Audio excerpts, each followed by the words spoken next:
আসসালামু আলাইকুম everyone, welcome করছি আমার নতুন আরও একটি ভিডিও দেখার জন্য। আশা করছি সবাই ভালো আছেন। আজকে আপনাদেরকে তৈরি করে দেখাবো প্যানকেক।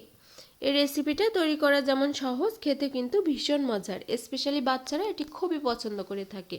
এটি ঝটপট তৈরি করে আপনারা বিকালের নাস্তায় কিংবা বাচ্চাদের টিফিনও পরিবেশন করতে পারবেন। আশা করছি আমার আজকের এই রেসিপি আপনাদের কাছে অনেক বেশি ভালো লাগবে আর অনেক কাজে আসবে। ভালো লাগলে চ্যানেলটি সাবস্ক্রাইব করে নেবেন। যারা ফেসবুক থেকে দেখছেন তারা আমার পেজটিকে ফলো দিবেন। তাহলে চলুন আর কথা না বাড়িয়ে শুরু করি। এখানে আমি রুম টেম্পারেচারে থাকা 3টি ডিমের সাদা অংশ নিয়ে নিচ্ছি। কুসুমটি আমি আলাদা করে অন্য সাইডে রেখে দিব। আগে আমি 2টি ডিমের সাদা অংশ নিয়েছি, এখন একটি ডিমের সাদা অংশ নিয়ে আমি সাদা অংশটি আলাদা করে রেখে দিচ্ছি। আর কুসুম 3টি এখানে আমি নিয়ে নিচ্ছি। এখানে কুসুমের সাথে আমি দিয়ে দিচ্ছি স্বাদ মতো লবণ আর একটি হ্যান্ড উইক্স দিয়ে আমি খুব ভালোভাবে কুসুম 3টি ফেটিয়ে নিচ্ছি। কুসুম 3টি ফেটিয়ে নেওয়ার পরে এখানে আমি দিয়ে দেব হাফ কাপ পরিমাণ সুগার পাউডার। এখানে হাফ কাপ চিনি আমি পাউডার করে নিয়েছি, অর্থাৎ ব্লেন্ডার করে নিয়েছি। ব্লেন্ডার করে নিয়ে আমার চিনির পরিমাণটা হয়েছে প্রায় 1 কাপ। সুগার পাউডারটা এখানে আমি দিয়ে খুব ভালোভাবে মিশিয়ে নিচ্ছি। এই চিনিটা ব্লেন্ডার করে দেওয়ার কারণ চিনিটা খুব তাড়াতাড়ি গলে যায়, এই জন্য আপনারা যদি ব্লেন্ডার করতে নাও চান তাহলে কিন্তু কোনো অসুবিধা হবে না। এখন খুব ভালোভাবে এটি মিশিয়ে নেওয়ার পরে এখানে আমি দিয়ে দিব এখন হাফ কাপ পরিমাণ লিকুইড দুধ। দুধটি আমি জাল করে নিয়েছি আর একটু ঠান্ডা হলেই দিয়ে দিচ্ছি। একবারে কুসুম ঠান্ডা না, তার থেকে একটু গরম। কুসুম গরম দিলেও আপনাদের কোনো অসুবিধা হবে না। দিয়ে আবারও হ্যান্ড উইক্স দিয়ে খুব ভালোভাবে মিশিয়ে নিচ্ছি। এখন এখানে ডিমের গন্ধটা দূর করার জন্য এখানে আমি দিয়ে দিচ্ছি 1 চা চামচ ভ্যানিলা এসেন্স। দিয়ে আবার খুব ভালোভাবে এটি মিশিয়ে নিচ্ছি।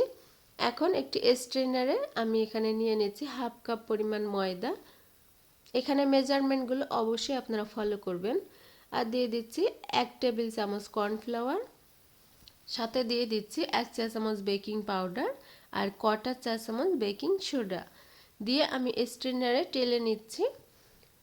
সবগুলো আমি একসাথে দিয়ে দিচ্ছি। দিয়ে এখন একটি উইস্ক দিয়ে খুব ভালোভাবে এটি মিশিয়ে নিব। আর মিশিয়ে নিতে হবে একই প্রসেসে, অর্থাৎ সেম মেথডে। আমি যেভাবে মিশিয়ে নিচ্ছি ঠিক একইভাবে আমি মিশাতেই থাকবো। এটি এলোমেলোভাবে মিশানো যাবে না। আর এভাবে মিশাতে দেখবেন খুব তাড়াতাড়ি ময়দাগুলো ডিমের মিশ্রণের সাথে মিশে যাচ্ছে। আর এরকম পাতলা একটি বেটার তৈরি হয়ে যাবে। এই বেটারটি আমি কিছুক্ষণ রেস্টে রেখে দিব। এরপরে দেখবেন আরও অনেকটাই ঘন হয়ে গিয়েছে। এখন এখানে আমি ডিমের সাদা অংশগুলো নিয়ে নিচ্ছি। 3টি ডিমের সাদা অংশ এখানে নিয়েছি। আর আপনাদের কাছে ইলেকট্রিক বিটার থাকলে আপনারা ফোমটা তৈরি করে নিতে আপনাদের খুবই সহজ হবে। এখানে আমি হ্যান্ড উইক্স দিয়ে তৈরি করে দেখিয়ে দিচ্ছি। যাদের কাছে ইলেকট্রিক বিটার নাই তারা কাঁটা চামচ কিংবা হ্যান্ড উইক্স দিয়েও এই ফোম বা ম্যারানটা আপনারা তৈরি করে নিতে পারবেন। এরকম করতে কিন্তু একটু সময় লাগবে, তাছাড়া আর কিছুই না। ফোমটা তৈরি করা হয়ে গিয়েছে। ফোমটা পারফেক্টভাবে হয়েছে কিনা এরকম উঠিয়ে নিলে দেখবেন এটি সোজা হয়ে থাকবে, কোনো রকমভাবে এটি কোনো আকৃতি নেবে না, এরকম স্ট্রেট থাকবে। তখনই বুঝবেন ফোমটা তৈরি হয়ে গিয়েছে। এখন এই ফোমটা আমি ডিমের যে আগে থেকে বেটারটা তৈরি করে রেখেছিলাম সেটিতে দিয়ে দিব। তার আগে দেখেন বেটারটা কতটা ঘন হয়ে গিয়েছে। আর একটু মিশিয়ে নেওয়ার পরে এখানে আমি ফোমটা দিয়ে দিচ্ছি। বাটিটি অর্থাৎ পাত্রটি আমার ছোট হয়ে গিয়েছে, তাই এখন আমি অন্য পাত্রে এটি শিফট করে নিয়েছি। নিয়ে খুব ভালোভাবে আমি ফোমটা মিশ্রণের সাথে অর্থাৎ বেটারের সাথে খুব ভালোভাবে মিশিয়ে নিচ্ছি আলতোভাবে। এটাও কিন্তু খুব আলতোভাবেই করতে হবে আর সেম মেথডেই করতে হবে। এরকম ফোল্ডিং করেই আমি সবগুলো বেটার তৈরি করে নিচ্ছি, অর্থাৎ ফোমগুলো আমি এখানে মিশিয়ে নিচ্ছি। আর এখন এটি আপনারা পাইপিং ব্যাগে নিয়ে আপনারা কিন্তু প্যানকেকটা তৈরি করে নিতে পারবেন। আমি এখানে কোনো পাইপিং ব্যাগ ইউজ করব না। এটি ভাজতে চলে এসেছি, এজন্য চুলায় প্যানে আমি তেল দিয়ে দিচ্ছি, সামান্য একটু দিয়ে টিস্যু দিয়ে মুছে নিচ্ছি এক্সট্রা তেলগুলা। আর এখানে একটি মেজারমেন্ট কাপ আমি ব্যবহার করছি 1/4 কাপটা, এতে করে সবগুলো প্যানকেক একই সাইজের হবে। আর ঢাকনা দিয়ে ঢেকে 2 মিনিট অপেক্ষা করব, তারপরেই দেখবেন কত সুন্দর কালার এসেছে। আমি উল্টিয়ে নিচ্ছি।